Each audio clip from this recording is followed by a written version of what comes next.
Hey, what is up, guys? So I've spent a good amount of the last week working on something that's going to help you make smarter buying decisions when you're buying your first, second, third, 50th BMX bike. And this is my Dougsterbob score sheet. The Dougsterbob mission: growing BMX by making it fun and easy to understand. For some of us, it's an escape. For others, it's a passion. But for all of us, it's a lifestyle.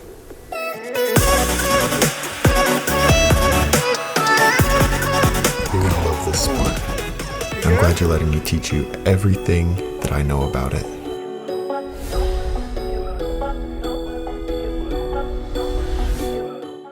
What's up? My name's Douglas and I run Dougsterbob.com and obviously the YouTube channel that we're here on. I've had the Dougsterbob score sheet. So if you guys are a new subscriber, you found the channel because you've been doing research on bikes and you're like, oh my God, BMX is so confusing, but I'm glad that this guy makes it pretty easy to understand. I'm doing my mission. And if you guys are an older subscriber, you've already heard about the Dougsterbob score sheet a lot. But over the last week, I've spent 30 to 40 hours changing everything.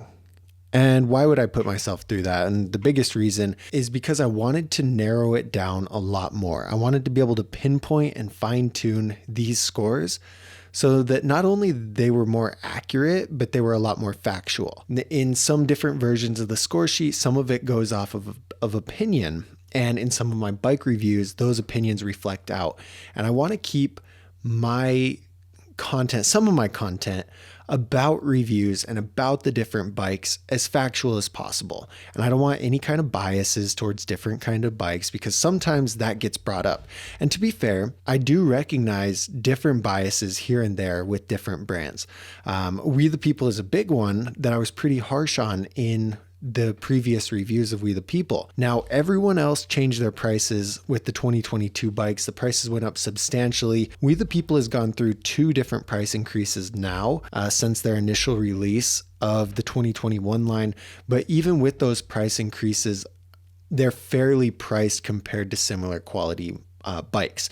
And I wanted this score sheet to reflect that. And I wanted to have fine-tuned different information to get a lot more in depth on what's actually contributing to the quality and the scores. I just want to show you on my screen what I've been working on and what you can get. So this is a free tool that I created for anyone who wants it.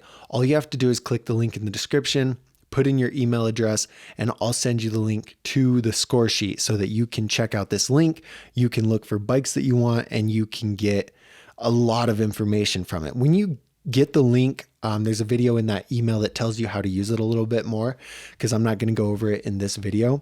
But let me show you what I've went through to get this very accurate and very helpful tool created. Over the course of last week, while I was working on this, I drank probably 15 to 20 bangs, pulled out at least half of my head of hair, and pulled about 2 all-nighters. But I'm very happy that it's finally at a spot that I'm confident showing you guys. So let's pop it up on screen and let's take a look. All right, so here it is. This is the score sheet. You guys will not see this side of things, but I just want to show you, this is my back end of it. And this is how I put in the scores to get the different maximum scores for each bike and in each area. So we've got street, park, dirt, and quality. And now there's a lot more variation in quality than there ever has been because, like I said, I added a bunch of things to get it a lot more specific. The quality score has a total of 50. So 50 max, and each area is weighted differently. Now I blocked out what the actual contributing factors are just for, like, I don't know, confidentiality, but I don't want anyone ripping this off because I've spent a stupid amount of time on it. And if you guys have any questions about it, I'm more than happy to answer it, but I don't feel like it's fair to put it out there and make it super easily replicatable. But anyway, everything's weighted differently. So for example, a full chromoly frame is going to have a higher impact on the quality score than fully sealed bearings, right? Because yes, fully sealed bearings are important, but a full chromoly frame is a lot more expensive, or a frame in general is a lot more expensive to replace. And so therefore a full chromoly frame is going to be more impactful on the quality than the bearings would be and things like that. Same with the dirt score. We've created a baseline that's essentially based on quality, because obviously high quality bikes are going to hold up a lot better in street, park, and dirt, while the lower quality bikes aren't going to hold up as good.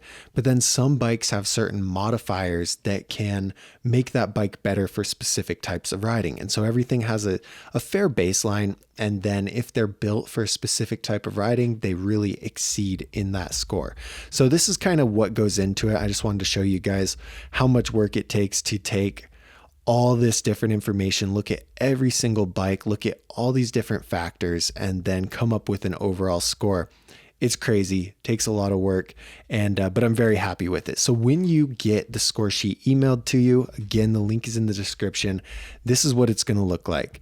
You've got the bikes, you've got their scores in different areas, and then you've got the Dougsterbob value factor, which is now, I just merged the value factor and the Dougsterbob score. I explained this more in the email, but it essentially ranks the bike on how good of a value it is. So a bike with really, really high quality for a really, really high price tag isn't going to score that high in the value factor. Yeah, it's a great bike, but these are all 7.4s because they're so expensive.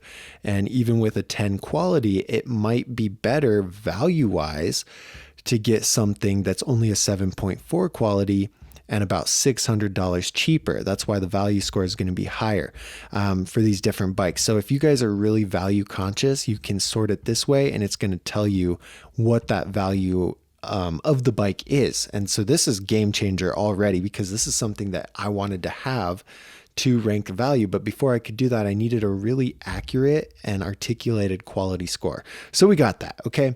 And that's what that is. It'll explain it more in the video that you get. But basically, this is a score sheet, guys. So we've got street scores, we've got dirt scores, we've got park scores, and it's all so in depth. And so if you guys are looking for a bike that, let's say, street riding is your primary focus, you're able to just sort this by lowest to highest or highest to lowest, and go through it this way. You're like, look, street riding's my thing, so I want a street specific bike. And you're like, oh, 1,300, oh God, 1,200, 900, that's better, oh God. Oh, look, $599. This is within my budget, and this is the next highest score. Maybe I want to spend a little bit more, a lot a bit more, and get the We the People Crisis. Or, oh my God, the We the People Reason has an 8 street score and $685 price. That's very good. And then you can look over here and say, wow, that is a great value. And you're like, you know what? I'm not even that good of a rider. I'm going to just go with a mid-quality bike. I'm going to look at something like this one that scores a 6.4, the Colony Premise, or, you know, whatever. You can sort it that way. If you're really quality conscious, then just sort it that way and look at all the highest scoring quality bikes and make your decision that way. We've got the weight added in here, and then we have a link here. If you guys decide to click this link and purchase your bike, you are helping the channel out because I make a small commission off of that sale. But this is going to change the way that you guys shop for bikes. Ultimately, eventually, I'd like to be able to have something similar for parts for you guys who have already made your bike purchase, but you're looking to make some upgrades and you need some help in that area. It's a direction I want to go, but right now it's like, God, can you imagine how many different parts there are? Can I break it down enough to actually make points that matter? I don't know. That's something I'm going to play with for sure. But for now, while you guys are looking for your bike, this Dougsterbob score sheet is going to save your life, and it's going to help you out so much. So again, the link is in the description. Click it, put in your email address, and I'll send you the link, and then you're able to download it and go crazy with it. One thing, I got to add this real quick, I almost forgot, is I'm going to put different sheets at the bottom. So let me throw it back up on screen. This is the most recent sheet. So this has bikes that are currently available for purchase right now. 2021 We the Peoples, 2022 Kinks, 2022 Sundays, Flies, Mongoose Legion, things like that. Okay. But I'm working really hard to break down some top 5s for you and give you guys additional information about them. So we'll have like a street specific, a park specific, a quality specific, and break them down this way so that you guys can come here and look, oh my God, the Sunday Darkwave is the best street specific bike. It scored a 10. These are the other scores. It has 4 pegs, 4 hub guards. It weighs this. It has a free coaster. This is the value factor. It's an expert level bike with a responsive geometry. I cannot wait to go buy it. And then you go buy the bike, right? So anyway, very helpful. So when you guys get the score sheet, obviously check this out and do the comparisons that you need. But check down here because, like I said, my mission is to help you make the smartest buying decision and get you into BMX. So these tools here at the bottom are going to make that a lot easier for you. Now, so for you guys who have already got your bike, you love the channel, so you watch every video. I'm curious, what do you think about this score sheet? How can I make it better? For those of you guys who stumbled across this because you're looking for your first BMX bike, let me know if the score sheet helped you out at all and how I can make it better. I want to make the best types of tools and content for you guys for free. You're welcome. But yeah, I really want this to help you guys. So please get the score sheet, check it out, and get your first BMX bike. I can't wait to have you in the sport, and I'm always here if you have any questions. So thanks for watching and have a good rest of your day. Peace.